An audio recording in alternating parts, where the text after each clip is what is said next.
Good evening, ladies and gentlemen. I will go ahead and call our regularly scheduled meeting for July to order. And before turning it over to Councilman Jackson, I'd like to recognize former Mayor Ricky Waring is with us today. Mayor, thank you for all you do in the town. All right, Mr. Jackson, I'll turn it over to you for the invocation and pledge of allegiance.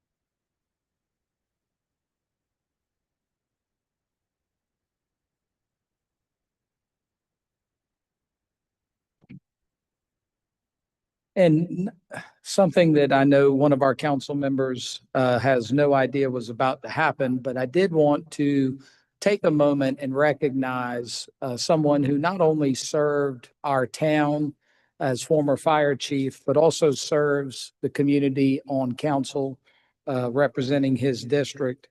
And he missed last month's meeting for a very special circumstance. He was inducted into the South Carolina State Firefighters Association Hall of Fame. Please join me in celebrating Councilman Waring's achievement.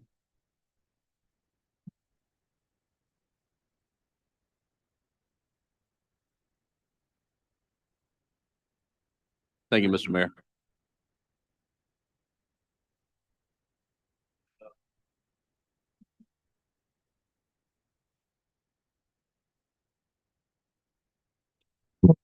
Sorry. We have Captain Chad Lobo, Engineer Robert Burdett, Firefighter Wyatt Rowland, and Firefighter Eliezer Velez. This is from Fire Chief Brent Melcher. On Friday, April 3rd, around 4:20 p.m., crews responded to a reported structure fire. Ladder 302 was the first unit on scene and reported brown smoke and fire coming from the residence. As crews exited the truck, neighbors met them and advised that 2 people were trapped inside. The crew quickly entered the house to search for the victims. The second floor search was completed and no one was found. Captain Lobo and his team returned to the first floor to continue the search and located an elderly patient. Patient was conscious and removed from harm. The second occupant was actually out for a walk at the time of the fire and was safe. Due to the nature of this job, time is of the essence. The clock is ticking and we must be prepared to encounter the worst conditions on arrival. These men exemplify the commitment and dedication our firefighters have to our community, risking their own lives to save others. This selfless act is what service above self is all about. Congratulations.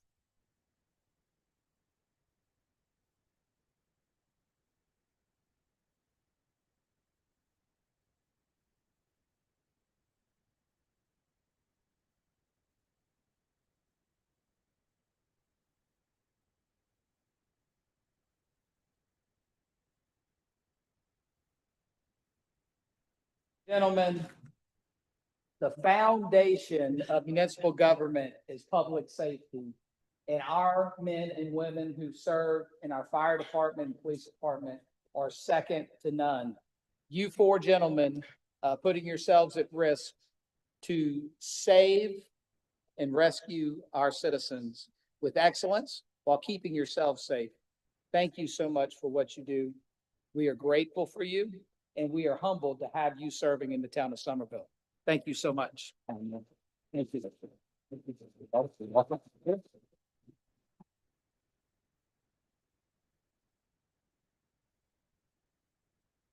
Next, if I can have the Parks and Recreation Department.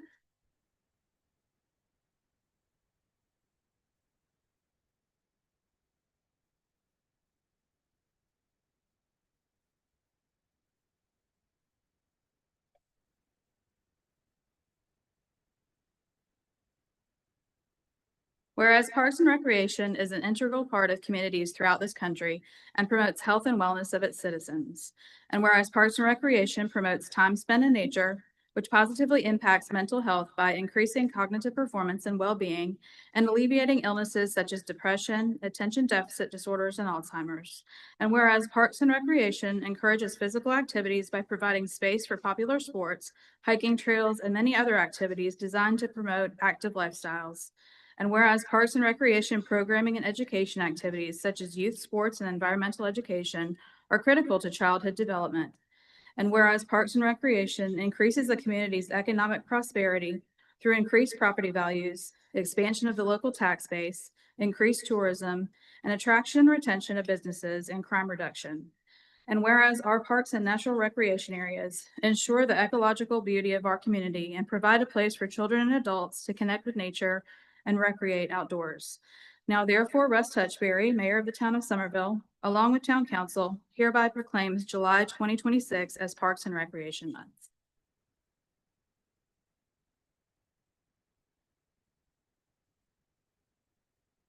How many of you attended the celebration of the 4th of July at Gahagan Park? Anybody? Was that not amazing? We were out there with what, 10,000 of our best friends and neighbors, all cuddled together in a very warm environment to celebrate a significant milestone within our nation's history, 250 years.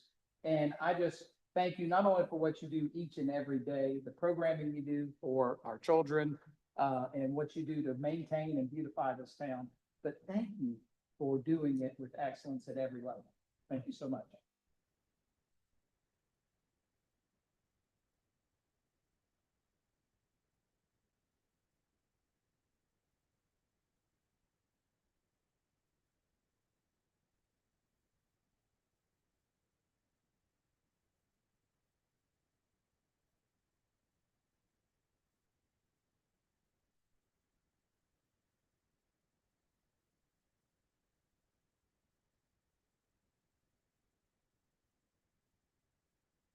Mr. Mayor, town code section 2-106 of the town's code ordinance, I would motion to alter the order of business tonight and immediately consider item 7A on the agenda. I second Richard's motion to reorder the agenda. All right, motion and a second to reorder the agenda. Any discussion? All right, hearing none. All those in favor signify by raising your hand and saying aye. Aye. Aye. Any opposed? The ayes have it. So we move to item 7A on the agenda. Mr. Mayor, I would move that we postpone second and final reading of the ordinance until Somerville Dream has submitted proposed amendments in response to feedback received from citizens and business owners. I second Richard's motion to postpone. All right, a motion and a second to postpone until we gain feedback from the business community. Any discussion? Hearing none, all those signify by raising your hand and saying aye. Aye. Any opposed? The ayes have it. Next is approval of minutes. I'll make a motion that we approve the minutes of previous meetings, town council meeting June 11th and standing committee meetings of July 6th. Second. All right, motion and second to approve the meeting minutes. Any comments or questions? Hearing none, all those in favor signify by raising your hand and saying aye. Aye. Any opposed? The ayes have it.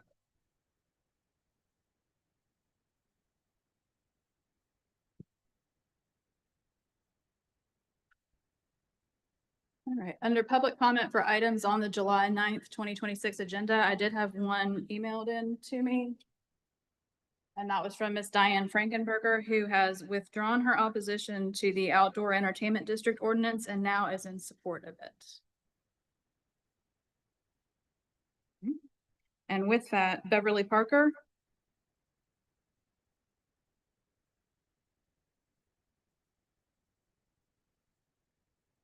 Council members, thank you for this opportunity to speak with you today about the amendment for the Outdoor Entertainment District. It's a privilege as a citizen of Somerville. I'm a retired nurse. I'm also a former law enforcement chaplain, trauma responder that worked with all agencies in Sacramento, California. So I have lots of experience with alcohol and what it does. I am opposing the entertainment district.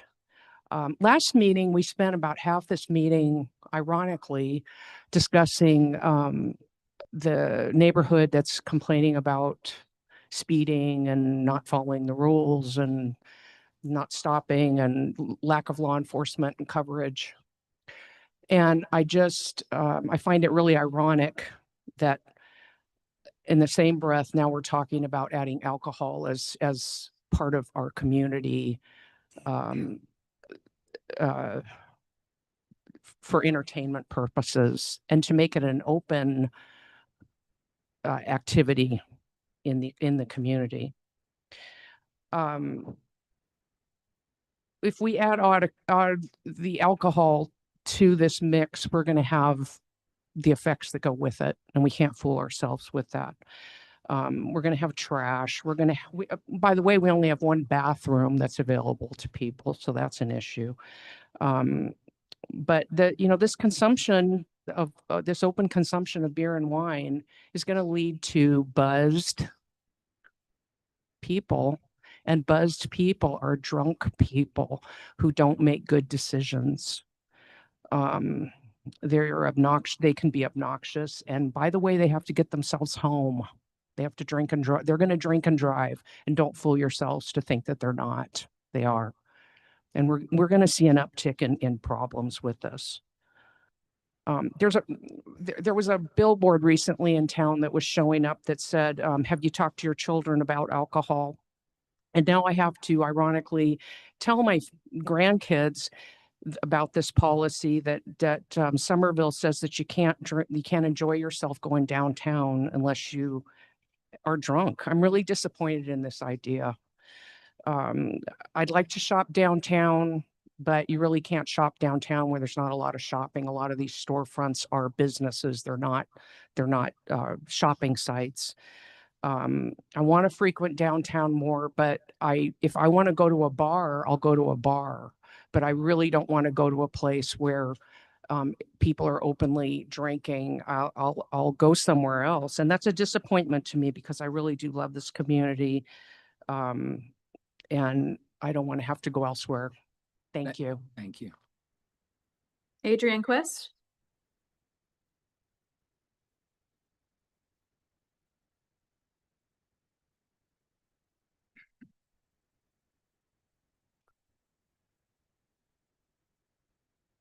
Good evening, Mayor Dutchberry and members of council. My name is Adrian Quist, and I've been a resident of Somerville for 61 years. Tonight, I'm repeating my comments from last month's meeting regarding the daily sales of alcohol in open containers. So please correct me if I'm wrong. I'm very much against the proposed ordinance for daily alcohol sales, including special events that will only create more problems for our town. Why do we have to add alcohol sales to the list for families that are already having a good time? Let's be honest, Somerville doesn't have to do what other communities are doing for the sake of additional revenue. What kind of example are we showing our children and grandchildren? Why are we creating an additional burden for the police, not just downtown, but throughout the historical district and surrounding areas? Why do we have laws about open containers? Special marked cups will not prevent people from getting refills. There are other ways. Cleanup after hours will be an issue as well. This whole proposal is not only a bad idea, but a terrible idea.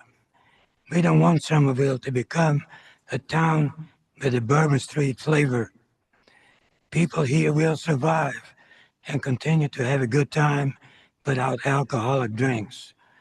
Please, Mayor and council members, do what is best for Somerville and strike this from your list. Thank you for your time. Jim Healy,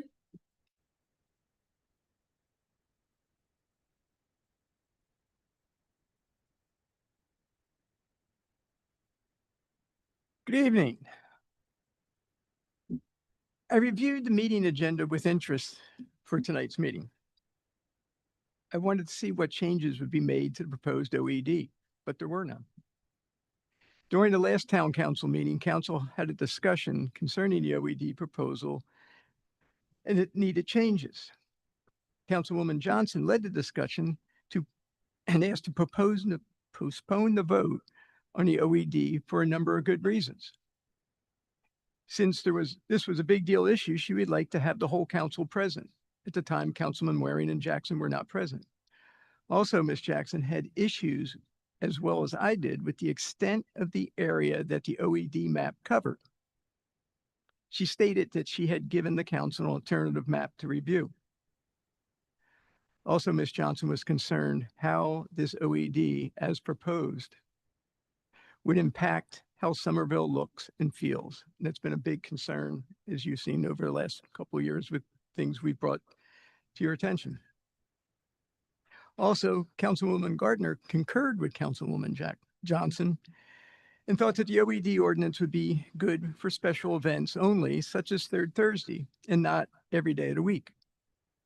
We also learned at that time from Mr. Slatton during council discussion that what is done on Third Thursday with drinking along Little Main is not conforming to the town's current open container ordinance. I agree with both councilwoman's comments. As proposed, we would still have patrons strolling on streets without sidewalks, in front of residential areas, in front of a church, because that's the only side of the street that sidewalks on. As discussed, this ordinance is to help downtown businesses and enliven the downtown area to draw in more visitors. Most businesses aren't open at 10 a.m. and close well before 10 p.m. There are many details that have not been addressed as yet. I also noted while reviewing the agenda for tonight, the amount of detail in the text for proposed temporary use ordinance updates. That was pretty good reading, very detailed.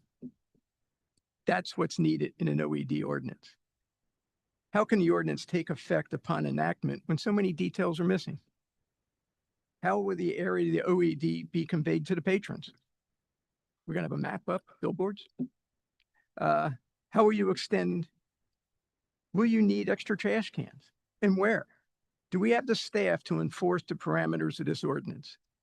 As we've already heard, the police department's being pulled in many directions. Noise ordinances, issues, speeding, traffic concerns, on top of what their normal everyday duties entail. Is this ordinance a quick way to have Third Thursday and other special events come into compliance with town ordinance? Or just a way for a bar and restaurant? Thank you, patrons- Mr. Healy. Have a nice night. Karen Healy,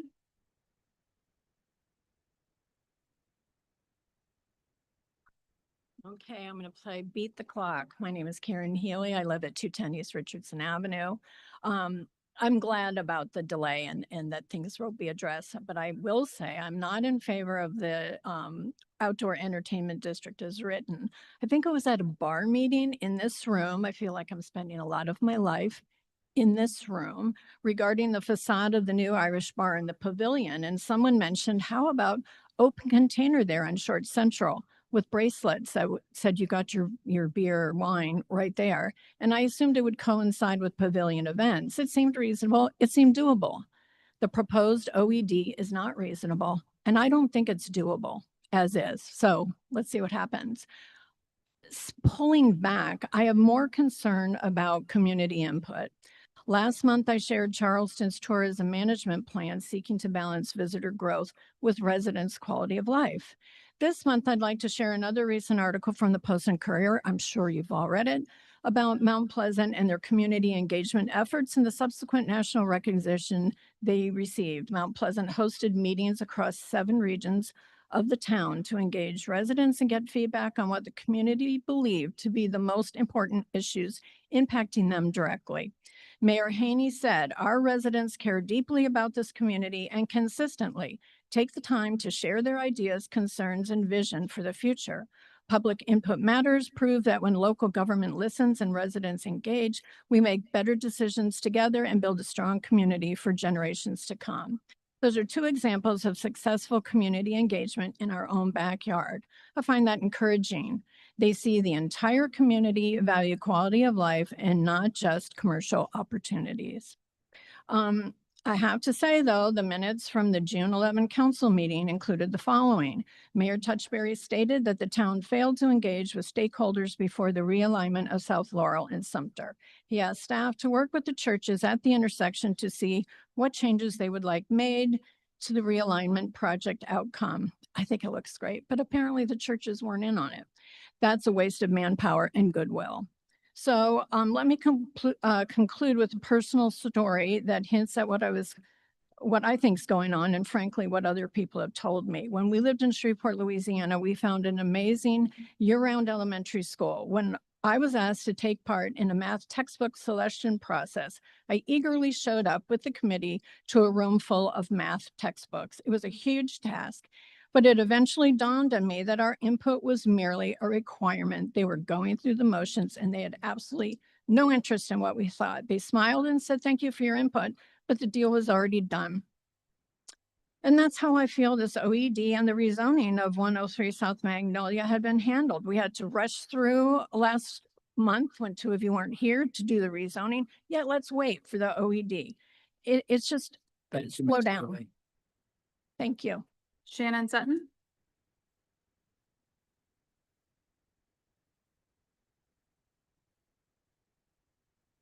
Mr. Mayor, council members, I am obviously not Shannon Sutton. She is my wife and is stuck in traffic, so I'm going to cover for her. You can take my name off. Thank you. I wasn't sure how to get us both on there. She wanted me to speak in favor of the noise ordinance rewrite. She says it's very reasonable. Brings the policy up to date with current automobile technology, gives the police tools to enforce the regulations without being draconian. And she's wanted me to tell you that it seems that it's very overdue and please approve it. And I can tell you, I agree with her. We sit on our porch and like to watch people walk by, and our conversations quite often become very staccato while you wait for that noisy car to pass by or the motorcycle. So thank you very much for your time.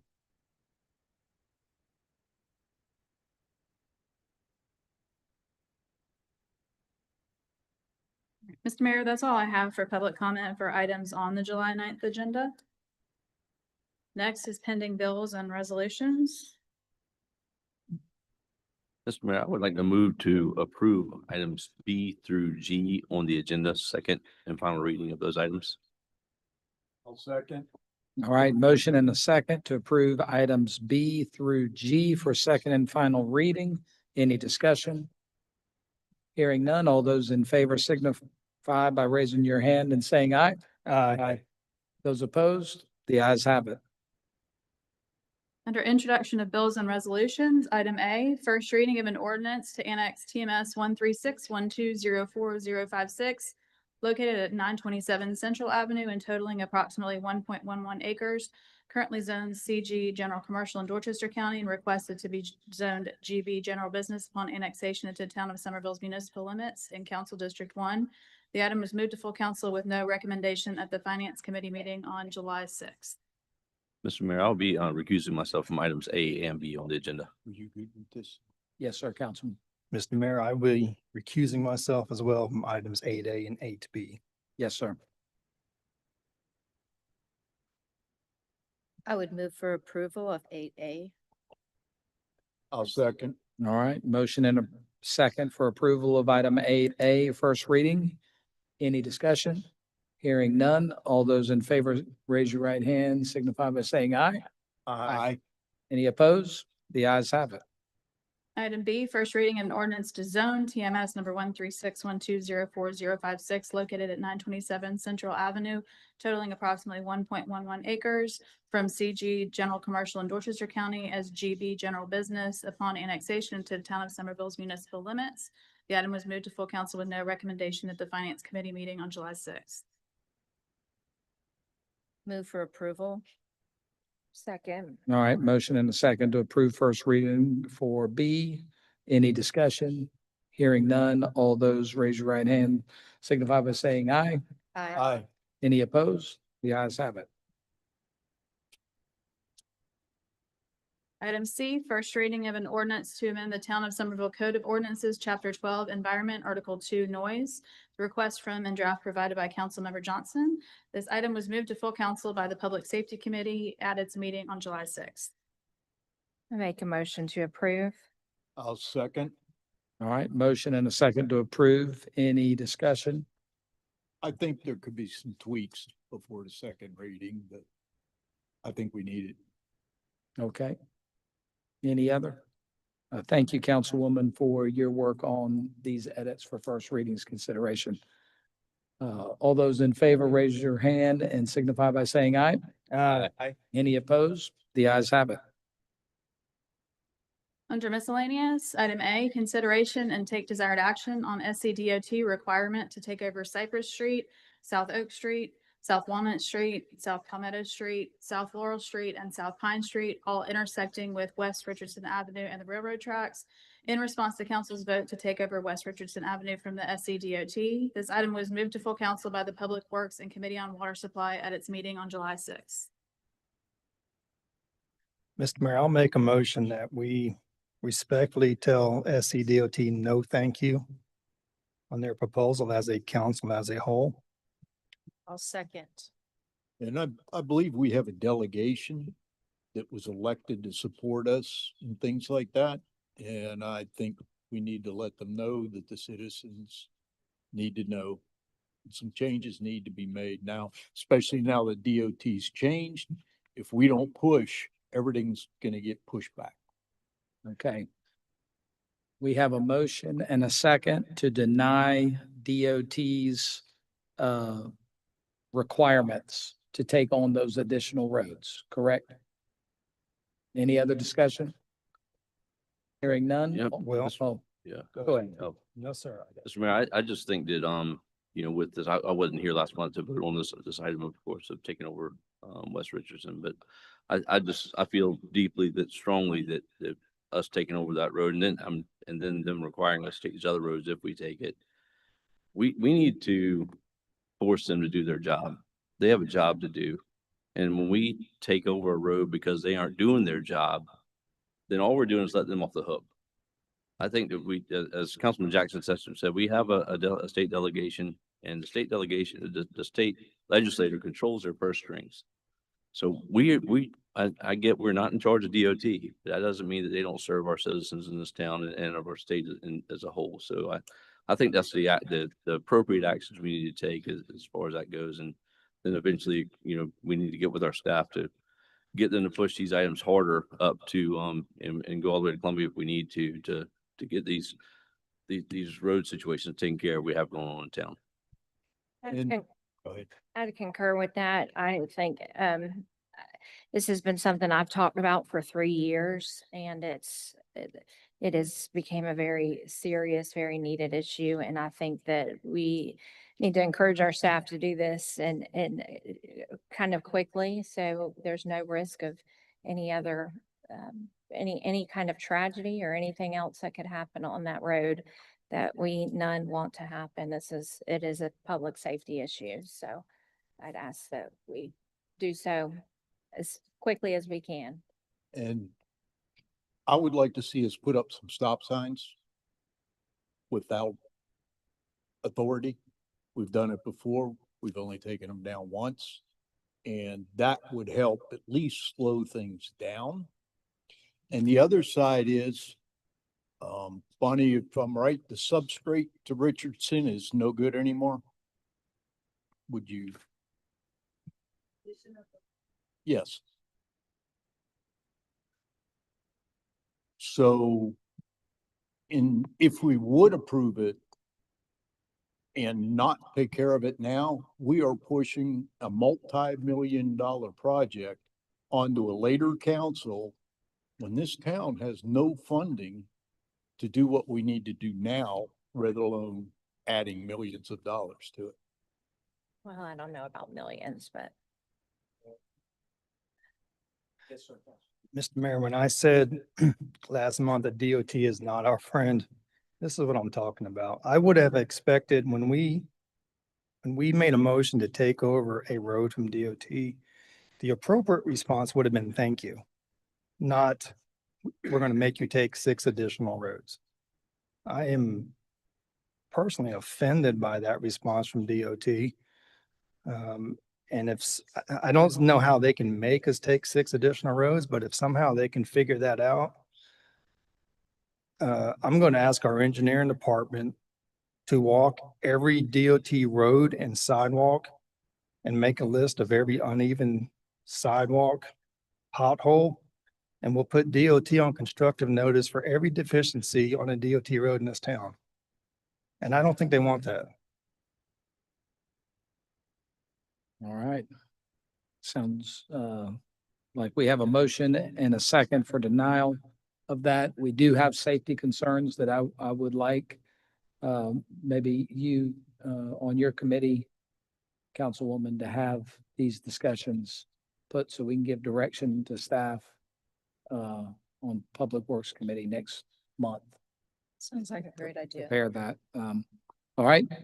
Hearing no other discussion, all those in favor of denying DOT's requirement, raise your right hand and signify by saying aye. Aye. Any opposed?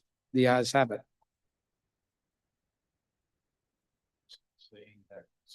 Under public comment session number 2, Karen Healy.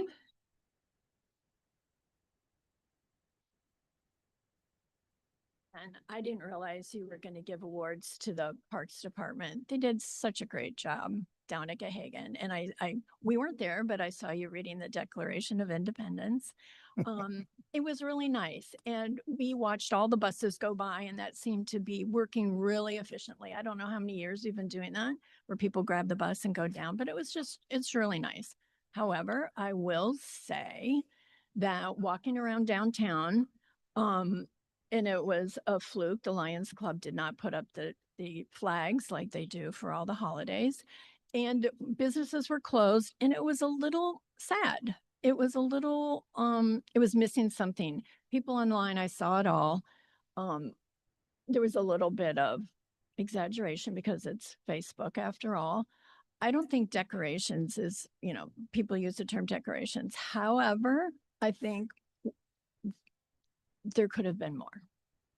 So I'm just saying that. And I don't know if you saw a bunch of people volunteered to be on some kind of committee. There were many people who said, I would have helped. So thank you. Thomas Wimberly.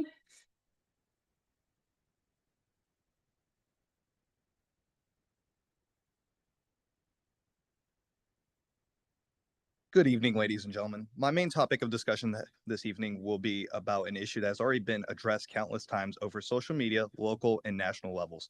The use of flock cameras and why they should not be allowed in our city of Summerville, South Carolina. And in all honesty, anywhere in the United States. For starters, the Department of Homeland Security has already addressed 47 possible security issues with flock cameras and the company as a whole. The fact that there is no checks and balances on this new technology, some subject matter experts are also predicting that Flock will be able to predict where you're going in the near future. They are building a profile on you, where you are traveling, any decals on your car, any damages to your vehicle, where you on your phone, what devices the camera was able to connect to, whether you were speeding, and so on. Also to note, there are no laws on the book saying Flock can't sell this information to insurance companies to increase your premiums and the cost of your monthly dues. Everyone keeps telling me the reason these cameras are being put up is for safety. However, if you look at who's using most of them, it's federal agencies. However, if federal agencies are using them, I would argue very rarely do federal agencies help ensure the safety of citizens on a day-to-day level like local PD does. Next thing to mention is security concerns. With these cameras with likely stalkers who may gain access to the use of these cameras mesh network. It's through legal or illegal means they may gain access to these cameras because it's already happened and will likely continue to happen unless this issue is corrected. Experts in the cyberspace are already calling Flock an extremely easy system to hack, to the point children and teenagers can hack these cameras, and these are not one-off cameras. There are over 90,000 cameras in the United States, with some counts suggesting over 100,000. There are 6 by my personal count that I have seen. This is a complete violation of our Fourth Amendment right, proving that we are guilty until we can prove otherwise. We argue that this is for safety and keeps everyone safe, and the fact that if you have nothing to hide, you should have nothing to fear, then which is the same argument that allowed the Patriot Act to be put into place before I was even born. I'm not speaking on my behalf tonight, but on the behalf of my future kids and grandkids, where the government, corporations, and God forbid, foreign and malicious actors spying on our kids. China already does this with the same thing with its citizens. So my question to everyone in this room in the United States, is the United States going to start spying on people like they do in China? Because if so, what makes this the home of the free? Ladies and gentlemen, I beg everyone who can hear my voice this evening to please look into this issue heavily. Thank you. Mr. Mayor, that's all I have for public comment, and we have no executive session. Mr. Mayor, I move we adjourn.